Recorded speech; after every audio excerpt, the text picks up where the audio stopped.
hey, doc, realistically, what are we looking at here? And he said, typically in this situation, I would say 6 months. And I was like, okay, that's pretty serious.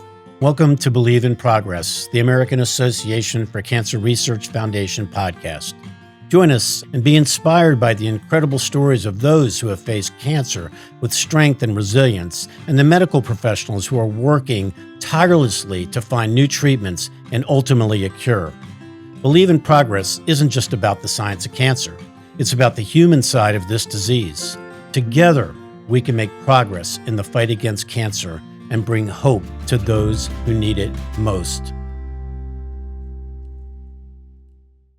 Welcome to the Believe in Progress podcast, brought to you by the American Association for Cancer Research. I'm your host, Mitch Stoller, Chief Philanthropic Officer at AACR. Today, we have an extraordinary guest who brings both humor and heart to his journey with brain cancer. Bryan Bishop is a New York Times bestselling author, comedian, podcast host, and cancer advocate.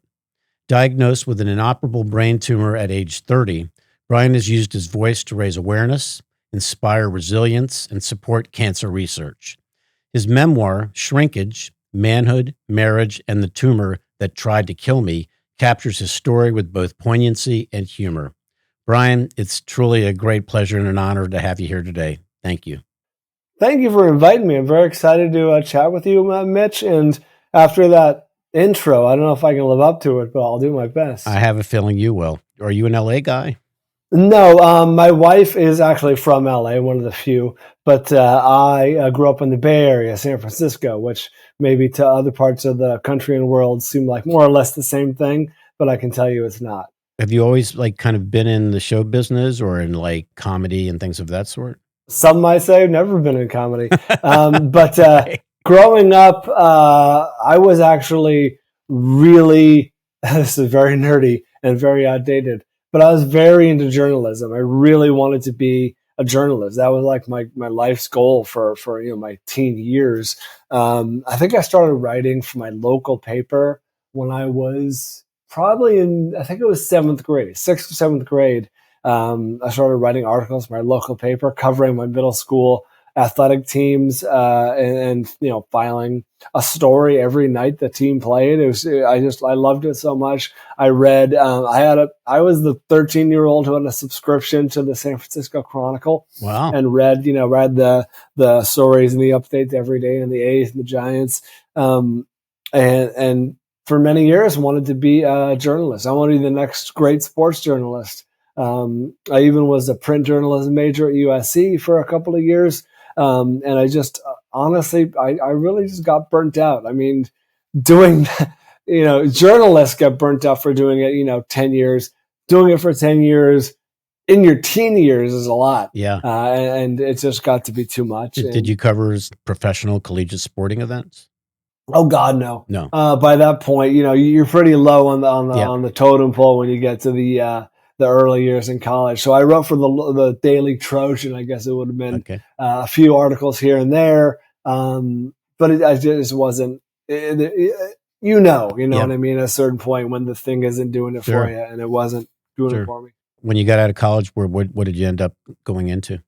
I switched majors, I think, in college to creative writing because I still loved writing. I still loved being creative, and it ended up being a great decision. It just taught me so many fundamentals of storytelling, which can be applied, it turns out, to radio, when you're doing talk radio and things, which I ended up doing many years later, in my mid-20s, late 20s. But those fundamentals of storytelling and story structure and character development, you learn them, and then you can apply them to whatever you're doing, telling a story about being a journalism major or whatever it is. That those storytelling fundamentals and foundations are super helpful. Is it hard to break into talk radio?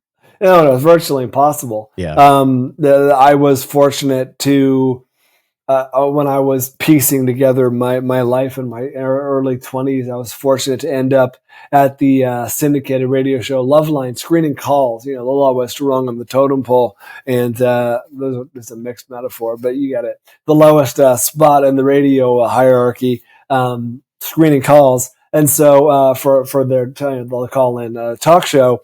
And so I was fortunate to meet Adam Carolla and Dr. Drew. And I guess, being a young hustler in his 20s, I impressed them with my work ethic and stuck around. And radio, a lot of times, that's half the battle, just Right. showing up, working hard, and impressing the bosses to an extent, because radio, at least at that time, was an area that a lot of people ended up in. You know what I mean? They didn't so much try to go into it, or if they did, it's kind of like stand-up comedy in the sense that, yes, you have to be funny, and a good performer and all that stuff, but the lifestyle engenders a lot of people who maybe aren't cut out for it. Like, oh, great, I can sleep until noon and like stay up late and tell jokes with my friends and have a drink and then go to bed at 2 a.m. or whatever it is. Like,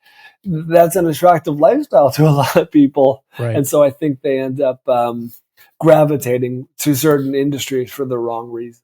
Did you do morning radio, or did it all like? I eventually did, yeah. So fast forward through working menial jobs, all sorts of places, but in radio also, screening calls, which is where you get your start. And I eventually got a chance to be on air and for the Adam Carolla show, which was a morning show, taking over for Howard Stern in 2006. And that lasted for almost 3 years. Is this when Stern went to Sirius?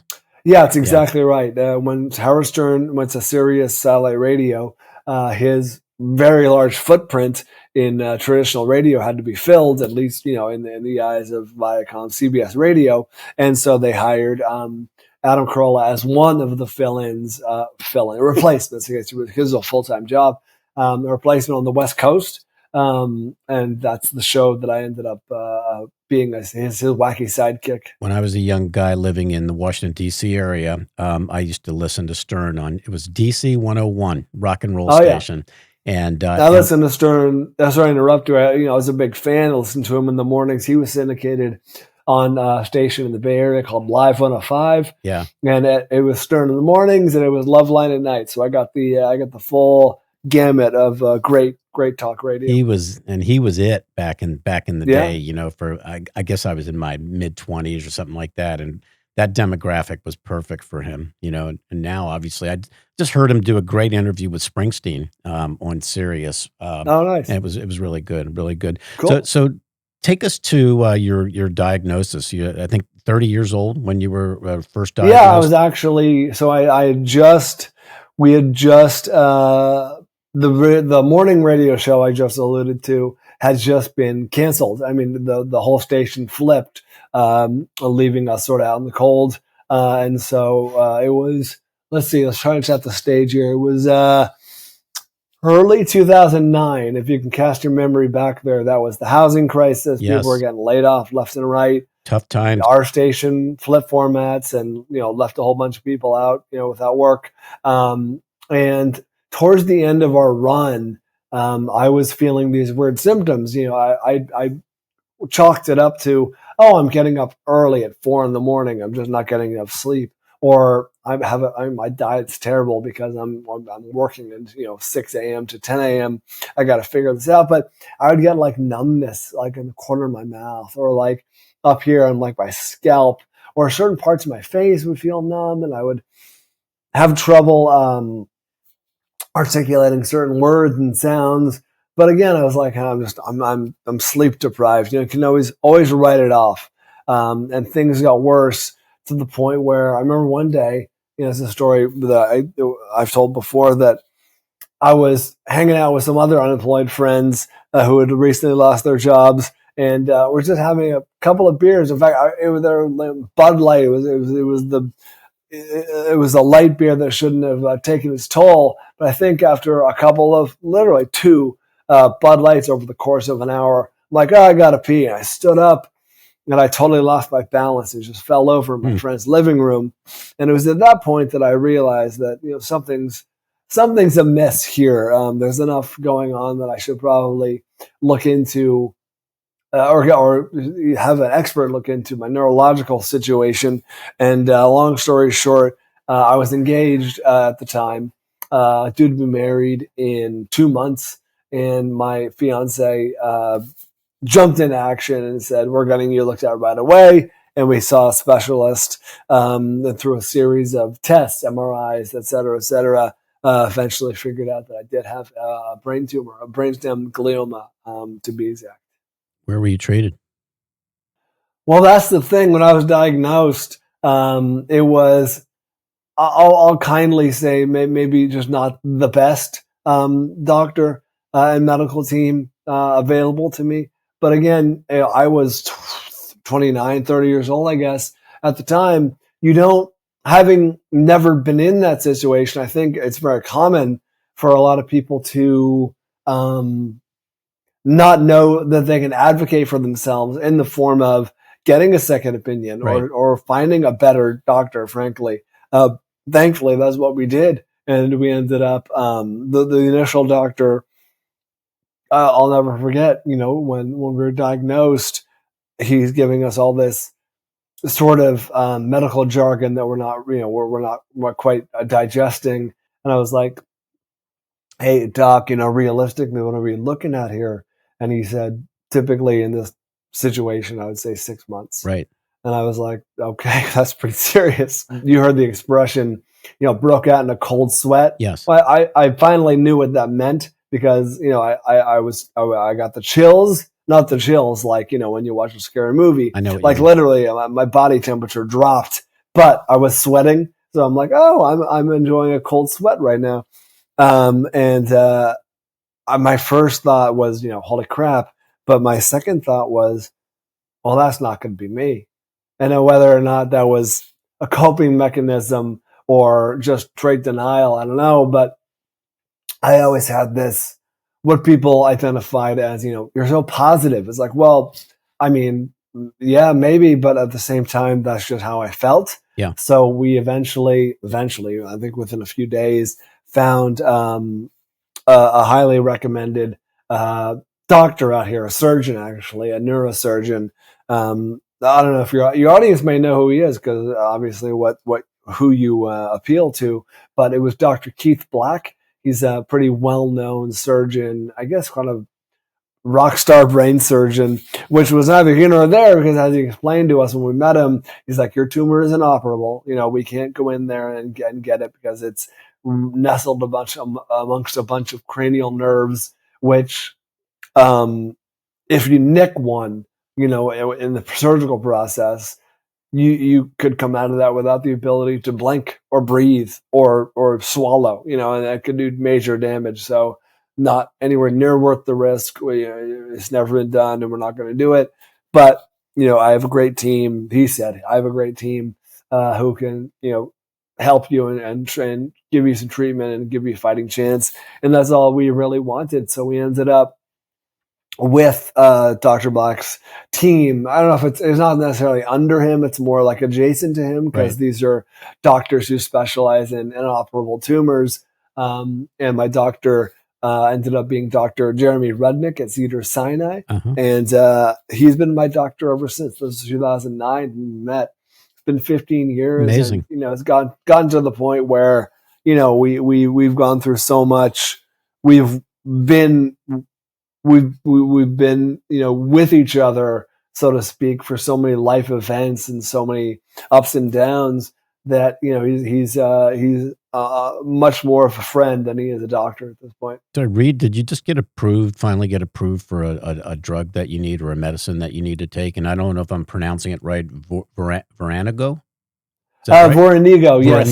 Close. It's brand new, so there's no reason why you should know that. But yes, so fast forward to, I guess, last year.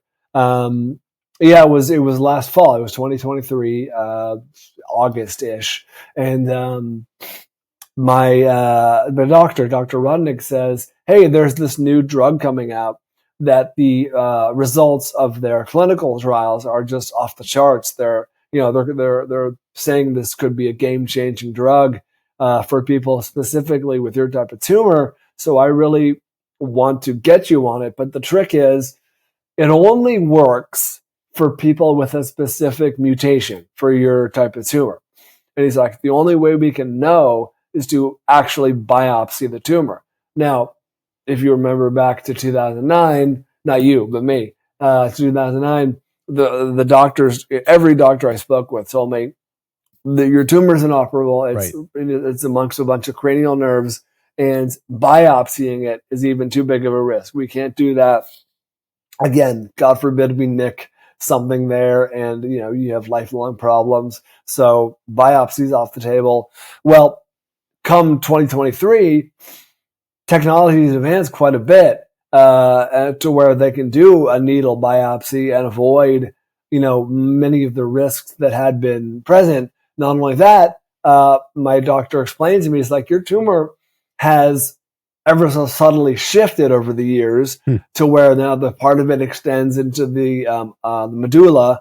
And he's like, that's a much less risky area to biopsy. So we could realistically get literally a gram of tumor tissue out of your medulla and biopsy it and see if you're eligible for this new drug. Still a serious biopsy, right? Oh yeah, completely. Yeah. But I consulted with him, consulted with the actual doctor who'd be doing the procedure, and he's like, I've been doing these now for a couple of years, and with great success, and I think you're a great candidate for this. So took the leap, got the 1 gram of brain tissue sequenced and all sorts of tests, and it came back that it did in fact have one of the mutations that made it eligible for this new drug.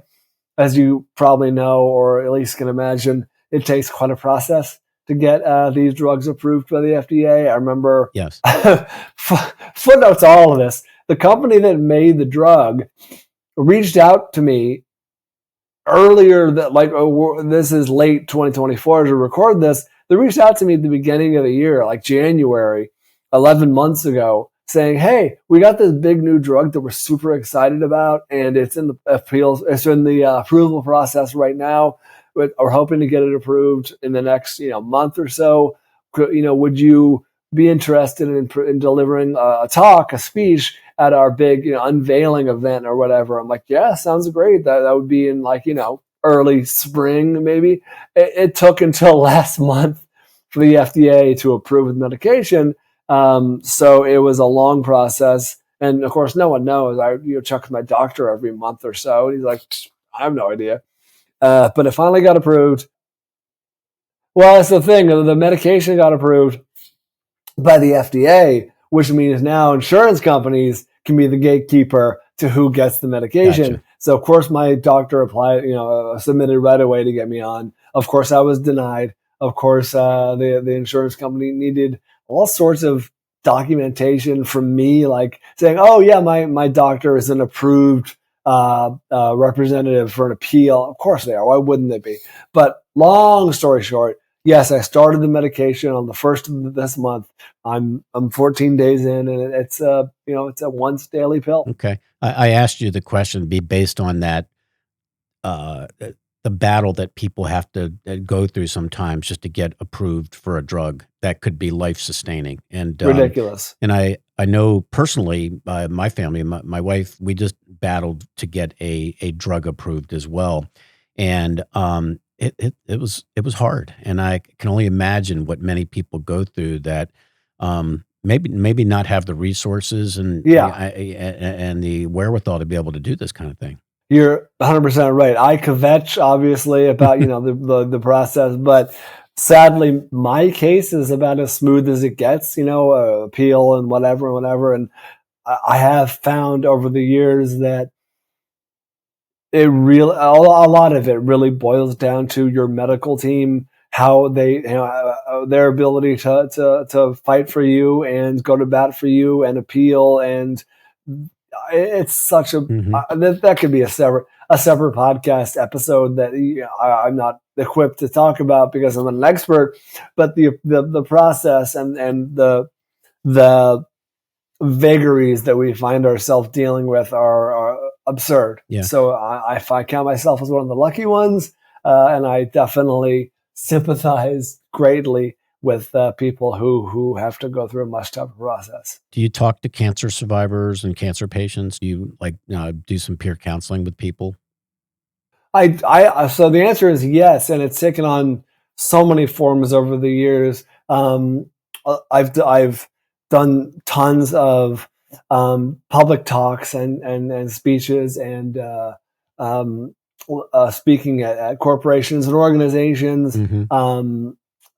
I've done that. I was the first ever chairman of the National Brain Tumor Society's LA Brain Tumor Walk, their 5K. Yep. I did it the first year, and I ended up doing it 3 years in a row. They told me like, oh, usually people do it for 1 year, but I ended up doing it for 3 years in a row. And then on the micro level, I would, especially when I was on the Carolla show, which had quite a listenership at the time, I would get emails and people reaching out all the time, like, hey, my husband, got diagnosed with this, or my dad, or whatever. Like, it ranged from, can you send them a copy of your book, which I happily did. I'd write a personalized message, mm-hmm. or sometimes I would talk to people on the phone or chat with email people. One of the things I learned through this whole process is how the importance of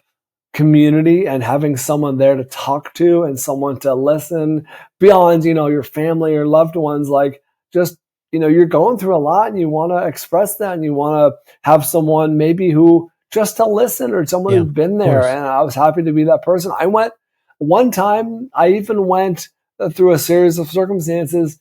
A woman reached out to me about her husband who'd been diagnosed, and he was at Cedars in the same ward that I was in, the same wing for outpatient therapy after he had just had some surgery.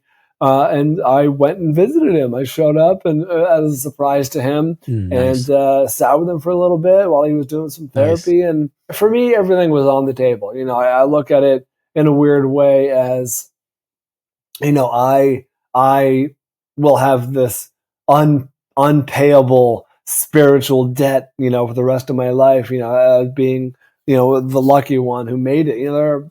There are many, many, many people in my position who were not lucky enough to, still be here. And the fact that I am, I try not to ever take it for granted, and I try to, pay it forward every time I can. I know some people that have not made it, that hit that 6-month wall, if you will.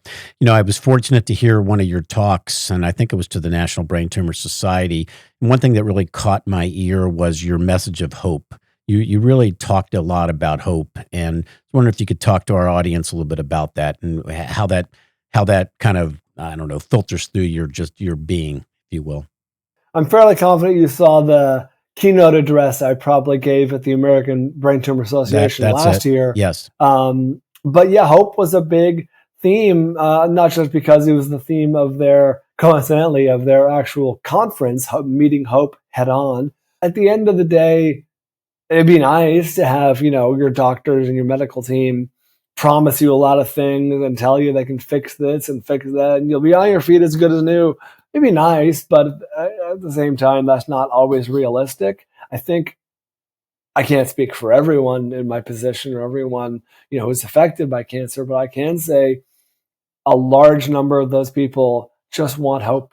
They just want to be told that, yeah, there's a light at the end of the tunnel, or there's a path to victory, or we have a plan. Even if your cancer is the worst kind and the most aggressive, and it's going to be curtains in 6 months. Hey, you know what? Here's what we're going to do. Here's the plan. Here's a little bit of hope, and maybe it's not a guarantee of success, but it goes a long way when you know that there are people fighting on your behalf who see the same goals and path as you do.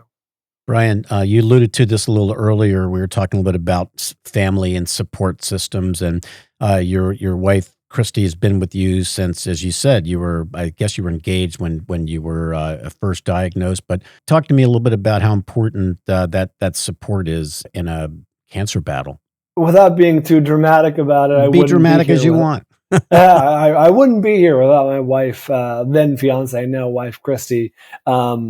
In so many ways. I mean, this is a superwoman of a person who, there's so many iterations of the incredible caregiving. I don't think I'm unique to this. I think Right. a lot of people experience this, Yes. which is whether or not it's obviously the emotional support, that's obvious, but also like the physical support. Like when I was, there was a long stretch of time, especially in 2009, where had to use a walker full time just to get around our apartment, let alone, out in the world.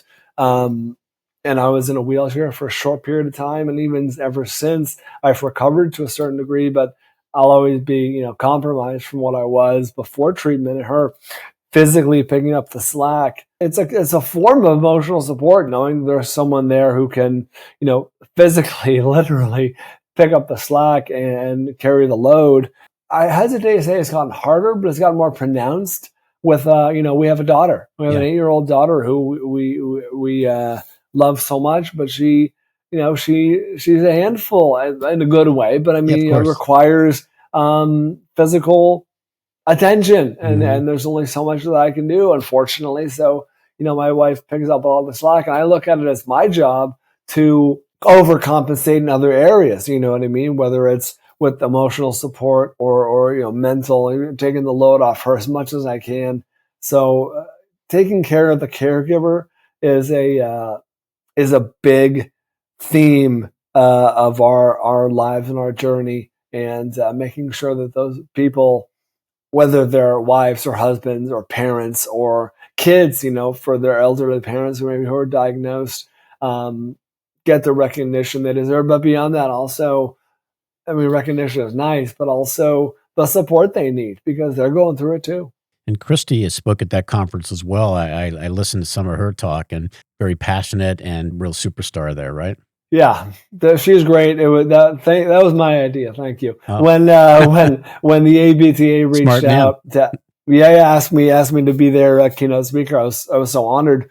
And at a certain point, I was like, my wife is a very accomplished, articulate public speaker. She's done large presentations for many years, and her perspective on the caregiver's angle would be really valuable, I think, to your talk. So maybe we could carve out a little bit of time to have her give her perspective, and then it ended up being a great. Yeah. Talk to us a little bit about the book Shrinkage. How did it come about? How'd you get that title? All the above. Yeah, I wish it's a great title. I wish I could take credit for it. My editor over at Macmillan came up with the title, and like any great idea, as soon as I heard it, I was like, yeah, that's great, that's good, that's much better than I could have come up with. So we went with that.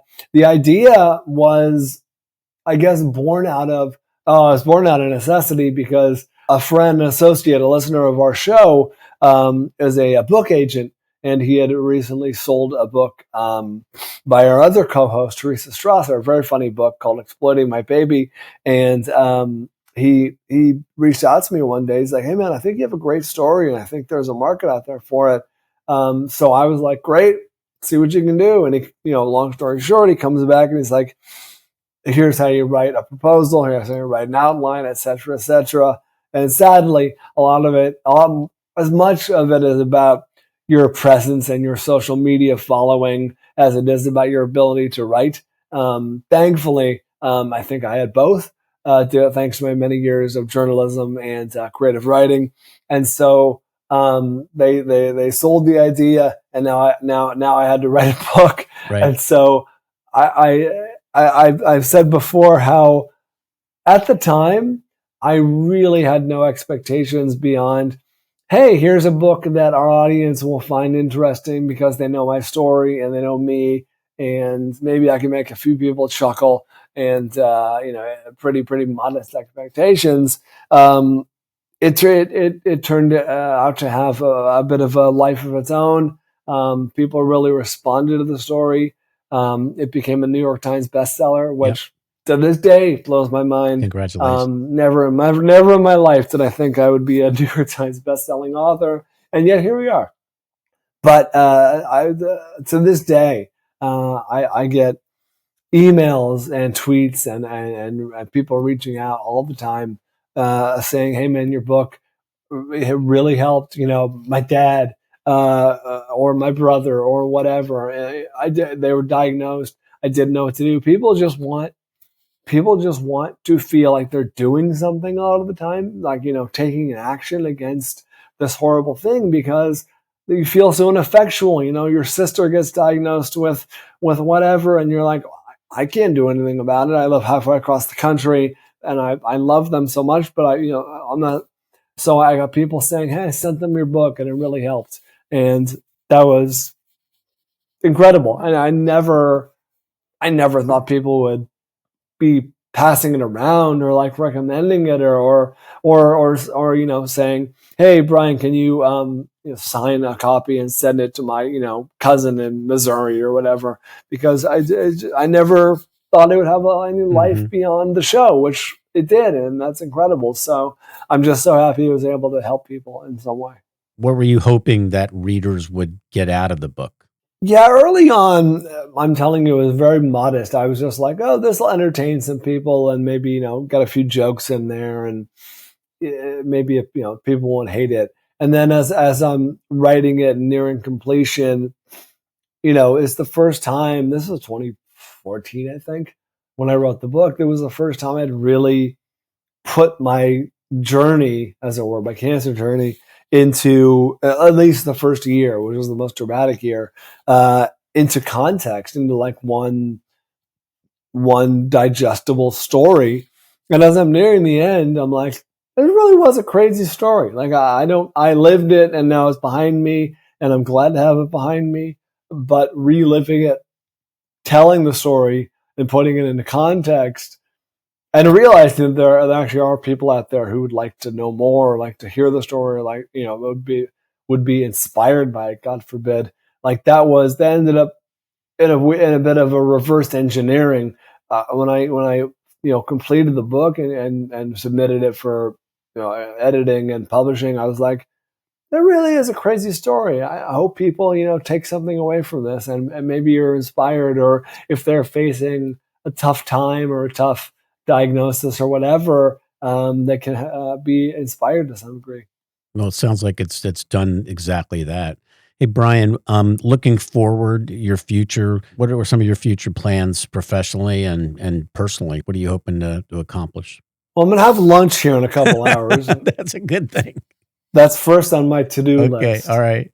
I got a lot on the horizon, so I've been editing. I've been working on a documentary about comedy and cancer, humor and cancer, Oh. for God, it's been 5-6 years. It's a zero budget documentary. We're paying for everything ourselves, so things move at a snail's pace when you're not paying people. But we are paying people. Not very much, but we are paying people. But we're actually halfway through editing, which means I think that this will be a movie people can see next year in 2025. That's my goal, at the very least, to have it in film festivals by 2025. If it gets sold, and if a distributor decides whatever they want to do with it, that's their business. But very excited about to finally let people see what I've been working on for all these years. I do a lot of public speaking. It's really been a career that I didn't anticipate. Yeah. Some might claim that I should never be allowed near a microphone, and yet here we are. I did the keynote address at the American Brain Tumor Association last year, and I've spoken at companies and organizations that you would recognize, and it's been incredibly rewarding, and I love doing it, and it's fun, and it's funny. It's fun, but it's also a little bit nerve-wracking, in the sense that I know, how do I explain this? In the sense that I know I'm going to be reliving some. I'm not to the point. I'm not to the point where I can robotically, recount all this stuff. I still relive it every time I talk about it. So to some degree, it's painful, but at the same time, it's cathartic, I guess, to know that I'm sharing the story. And a theme of the documentary And the theme of my life is, taking the worst thing that's happened to you, or maybe will ever happen to anyone, most people, and making something beautiful out of it, making something out of it that can be shared and that can be hopeful to some people. That's nice. Have you ever done a TED Talk? I have not. Yeah, I think you'd be great. Thanks. It'd be cool to see you do one of those. All right, Ted, listen up. Book me for We got to get it. Let's get it. I'm your agent. Let's get that signed Someone up. reach out to Ted. Well, Bryan, it's been a true pleasure to have you. I so appreciate your message and your passion and the message of hope that you send out to people. I hope we here at the American Association for Cancer Research get the opportunity perhaps to meet you in person one day, and who knows, maybe you'll speak at one of our events and one of our activities. I think that would be awesome. Oh, I'd be honored. Whatever I can do to be to say hi or to be a part of things or support in some way, I'm all in. Awesome. Well, thank you so much for your time. Again, been a great pleasure, and we'll talk again soon. Thanks, Mitch. Nice to talk to you. All right, Bryan. Thank you, Bryan, for sharing your journey, humor, and insight with us today. Your story reminds us of the resilience and strength within each of us, and it underscores the importance of humor and connection in the face of adversity.